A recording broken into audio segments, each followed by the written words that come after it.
And I need backup badly, or I just have to stand up for myself. Hampers is definitely can be an impressive player, but this time keto will shut him down, and it's a good start to the round here for Big so far. They're going to get the bomb plant behind that box as well. It's a 5-on-3 right here, and they've done everything right. Tabson with the headshot to take down S-Tag, and that leaves Plopsky and Fozy on their own 2 versus 5.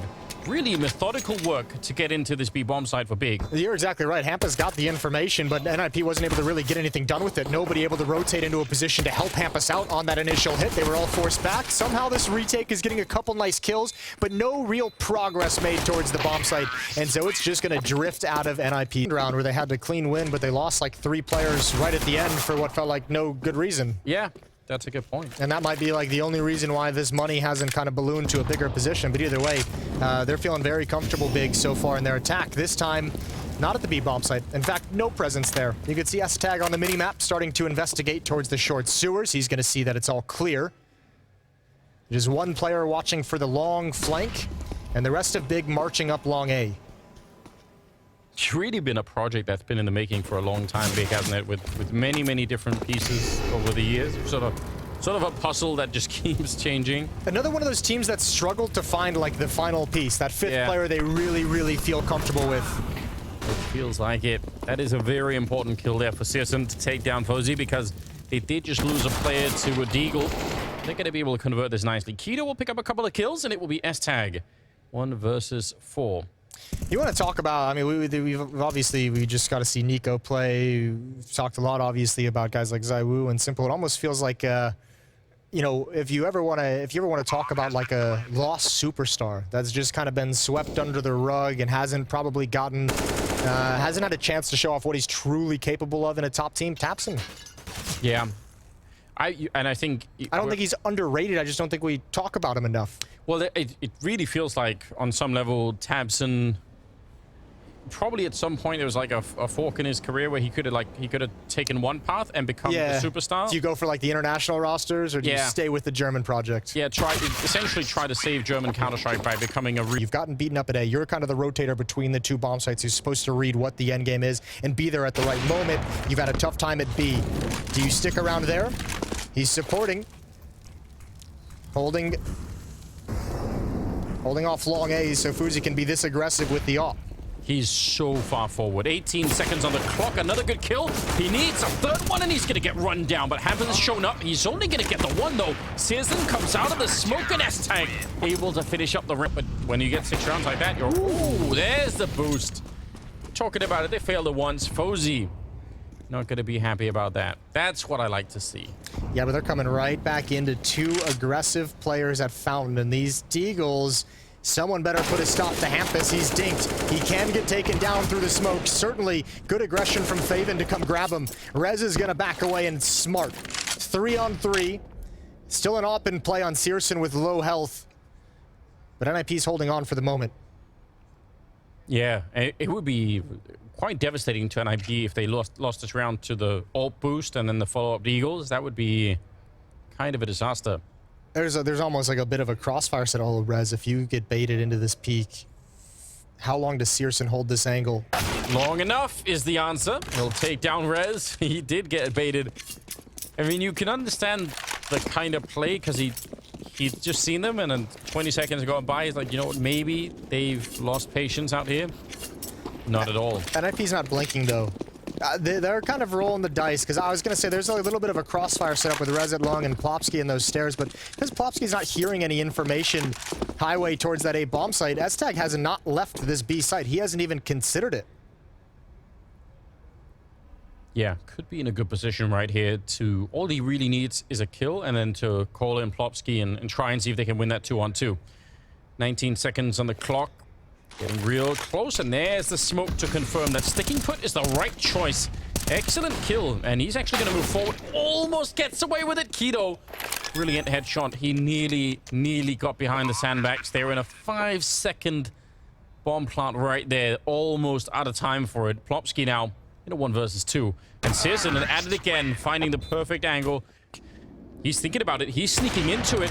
Going to find the opening on Keto, but again, escape. They're not going to chase him down. Wow, I am shocked that he's even got away with this much. Pretty good. Man advantage for NIP. Ooh, good position from Hampus as well. Catches Searson in transition, who thought he was safe because the teammate had already pushed up, and Hampus has got another one. That's some spectacular stuff. Tabson does find a frag, but he's surrounded. Ooh, and he's going to just push forward. His only way out is to go to the other side. Yeah. There's really not a lot they can do right here. Maybe? But wait, they don't have a lot of weapons again. MP9 down there. For S-Tag will be able to find the kill on him, and that is absolutely critical. If Tabson would have won the second fight, who knows what could happen in this round. Now, way less likely they could win it. Actually, probably possible given where the bomb is. Hampers will find one more. I've got an AK and a scout. We're going for the whole do more with less strategy of management. Rez can get a couple of kills before he gets overwhelmed. It's actually not such a bad start to it here. Tabson should be able to find a weapon somewhere and join the fight, but Hampers got a perfect timing on that one, and he'll spray down both of them at the end. Good to see Rez put in the work. That's something that this team just needs, I think. Oh, I think Hampus is going to watch that back and be like, yeah, maybe he had a couple different things I could have done. There were other options. I think he got stuck on a door. He was trying to like jump on top of those pallets. Either way, he's given over, I mean, not just the kill on him, but even the follow-up for Faven to have that positioning. 2 kills in the round for Faven for the new addition, and S-Tag. As the smoke clears, he's got one, but Tizian's up close. Rosie and Rez, 2 versus 4. Should not be winnable. And the Molotov. Oh, Rez! That's a beautiful double kill. And Fozy getting the shot on Faven, and just like that, it's 1 versus 1. That looked buttery smooth from Rez. Absolutely impressive work. And now 50 seconds here. Kido, he's got an orb of his own. Smoke is fading up at the high ground. Fozy, secondary smoke down there means he can't really see where he's escaping to, and eventually will probably just have to fall down to low ground. Oh, but he sees it and he hits the shot. Oh, it's long. It's Rez here at Tree and Plopsky coming up, or excuse me, Hampus coming up. Oh. Good opening kill. Hampus gets the trade. Important trade. And look at the damage done to Big. Yeah, that's an issue. I'm shocked that he landed that first headshot, Kido. That looked like it was not a fight that was going to favor him on any level. But you're right. Faven and Searson are both very low on health. That does make it a bit awkward here. Like we said, you start out 6-0. You're not expecting to just get one more round of that. That could be the reality that Big end up living in. And again, one more round, that was just, it was not a save, but, you know, AWP and pistols. Yeah, that's true. The gun rounds have just, like, went from so clean and so excited about tactically and how they were using utility, and now their gun rounds have just been absolutely smothered by NIP.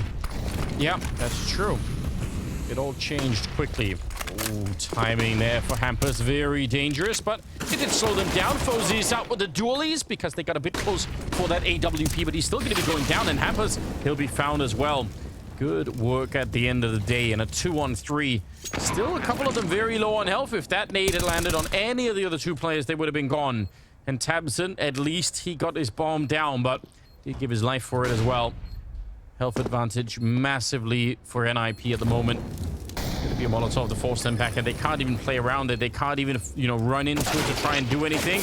1 second. Oh, but it's a headshot from Faven, and it will be. At least that's going to put a bit of a smile on their face. And we do have, what, doubled? Well, 1 smoke, 2 Molotov, 2 flashbangs. Looks like it's going to be a very aggressive execute into the bomb site, but a great counter flash to slow them down. Faven, he probably could have had at least the 1 kill there, and now it looks like he's going to get run down. Hampus with the opening, and finally, they come for Faven as well. Plopsky able to get the kill. Kido, nice headshot. He's had some good 1-bullet accuracy so far, and he's actually going to get the double before he finally gets taken down. Tabson and Searson, and oh, wow. 2 bullets to put him on 1 health, and yep, he's going to be put out of his misery as well. It's Tabson on his own to try and save the team, and it's not going to happen. Fozy will take him down. That's a long... They wait in the... It's probably going to be 10 seconds. They probably won't wait that long, but otherwise, maybe he could actually be there to shoot them in the back, but it's a long time to wait here if you're an IP. Plopsky, oh, he goes down. Faven with a big double kill, and this is a lot of trouble now for NIP. They even pick up a Mac 10. Fozy swings for it. And a must-win fight for him there as he takes down Faven. If he hadn't got that kill, they would have lost the round right then and there. And Searson, the infinite flank that he has been on, finally going to get rewarded, even if it was a bit scary because of the flashbang. But S-Tag is low on health and doesn't have a Molotov or anything else. No kit in play right now for Searson. So a very, very long defuse ahead of him. Usually a hard one to win, even if you have the health advantage. He's going to swing for it, but got gooshed. S-Tag. Here's the problem. Hampus has this MAC-10, so does Rez. If these guys go, like, just investigating, which Hampus is doing right now, if they find Keto, they're just going to come right back to this bomb site. And in fact, everyone from Big now rotating over. Good kill. The nades still work here. That's the cool part. Yeah, but NIP staying spread across this whole map. Yeah, Hampus says it's clear. But now he's just going to backstab. These nades are going to get absolutely nothing done. And this is part of the reason why it almost never works. Run and gun, drive by, whatever you want to call it. Hampus has 3 in the round, and that's going to be a 10th for NIP. A 10-2 run. Yeah, absolutely impressive. It's very sad about this sort of win rate. They haven't won a single round in this second half yet, so it is time, surely. Rez he actually had a Galil on him, but he used the Deagle instead to take down Tabson. I guess that works. Searson, he misses the flick, and he's in a lot of trouble right here. Has to be forced back into a passive position. And playing forward even is dangerous. Fozy goes down. It's not a 3-on-4. Hampus. It's one good opening, but there's a second player, and it's very hard to predict. They thought they'd cleared that corner with the initial kill, and I don't even blame them. Good setup in this case for Big.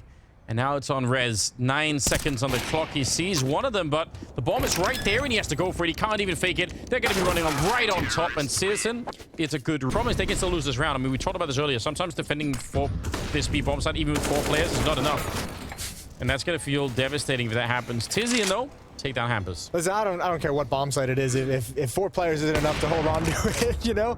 It's like, what more? There's really not a whole lot more options you've got. You can't bring 5 players over. I feel like that happens, though, sometimes on this map where you're just like, oh, okay, even that doesn't really work. They finally put some resources into fighting Searson. 4-on-3. I mean, this should still very much be Big's round to win. Well, the interesting thing is because Searson he kept going for those repeaks after getting that kill, he does eventually get traded off, as we saw by Fozy, but now the escape route is open. Now there's the possibility that NIP can fall back, so all of a sudden you no longer have those 4 players or what might have been 3 players at this B bomb site. You have your players trying to shift around and consider where the attack is actually going to come, so it gives a little bit of breathing room and an opportunity to NIP with 15 seconds left. Utility to get into the bomb site. 1-for-1 trade. Okay, 7 seconds now. So bomb can't really get away from it. They have to keep planting it. Tabson, that looked like the smoke was going to obscure his vision, but he gets a great double kill instead. It'd be cool to see NIP take a page out of Big's playbook on the T side and go for some really aggressive B plays like this, where they're just sort of walking onto the site with almost no notice. Yeah, I like it. Yeah, it was pretty cool. You are correct. Good times. S-Tag sees it coming. Good double for him. That's the round 1. It's hard to play against when you're defending there, because obviously it's not that you like having grenades thrown at you, but at least the grenades give you a Monster is kind of close. Nade with the peek as well from Tabson. Got the information. 15 seconds. Big needs to win by clock, not by frags. And unfortunately, NIP very, very aggressive, very successful as well, entering into the bomb site. Almost an opportunity. It's going to be a 14th round for the Swedish side. You're absolutely right, though. That potential to be a very scary round. If anyone from Big there gets a quick headshot. Rounds, I think the previous that a kind of anti-eco. Ooh, that's the off boost. Searson missed shot. Good trade from Favin. As the tag goes down, but they'll be happy with it. A lot of just like mini duels across the map at the moment, challenging for control. And Tabson is sticking around a little bit longer than you normally expect, but he's going to start sneaking away just now. Yeah, I was getting really worried for Tabson right there. And again, Hampus, he's doing so much down here. Is he going to be rewarded? Quick headshot. Nice little tap there, but he runs into the AWP of Favin. So still not quite the round win. But the fact that he even gets in there, the fact that he's that deep in, very hard for Big to deal with in terms of the defense. This is kind of like the snowball effect of someone like Hampus having so much success in that position. NIP having success making that kind of a play of number of times. Is Hampus with the hot hand is just going to keep going back to it over and over again. And Big has already shown they're struggling to deal with it. So yeah, this time it's 1-for-1, but previously it's been round loss. It's been a heavy punish. I think does Big believe they have NIP trapped outside the B bomb site? I think Possibly, Keto maybe. just rotating back now. Oh, this actually would be a heartbreaking way to potentially lose the series if they lose one player here defending the bomb site in Keto, and then they end up losing the 2-on-2. Because you're right, they were really probably expecting that they were going to find them outside of the B bomb site. Now I think they should realize Fozy sneaking in, scoped up. He can't really change the scope or it'll give it away. He doesn't check all the way. Molotov towards the back, and Keto with the deciding headshot right there. That's all they needed. And he's going to get the double kill. It'll be another round of a big. If they're able to kind of establish some success, if this double op setup is a menace in this round, then it just could get built upon. And you're right, NIP, maybe a timeout, but you don't have a whole lot of rounds to play with to find the solution. That's the tag. Just trying to maintain presence and control at the moment. Yeah, he's feeling a bit lonesome down there. Doesn't really want to peek anywhere. Get some teammates down to help him. 50 seconds on the clock, and they're pretty far forward up towards the restroom, so maybe they don't know everything big, but they have a pretty good read of where NIP are leaning to. They're going to go quick again, running onto the bomb site with minimal exposure to begin with. Popsky going to be able to trade the kill, and Fozy is there. And that is such a clean entry again. They're almost stepping onto the bomb site by the time that first flashbang hits. And now this is the huge downside of double ops, retaking with them. Yeah, what are you gonna do here? Oh, this is so tough. Molotov is out, no smoke. They do put it in the right position. That's Plopsky. Missed opportunity, but Keto's gonna build. He's got Asatag deep. Searson needs to find this, but tucked into the corner, it's Fozy. Against Searson for the map. Fozy's gonna swing just as the glance goes down to the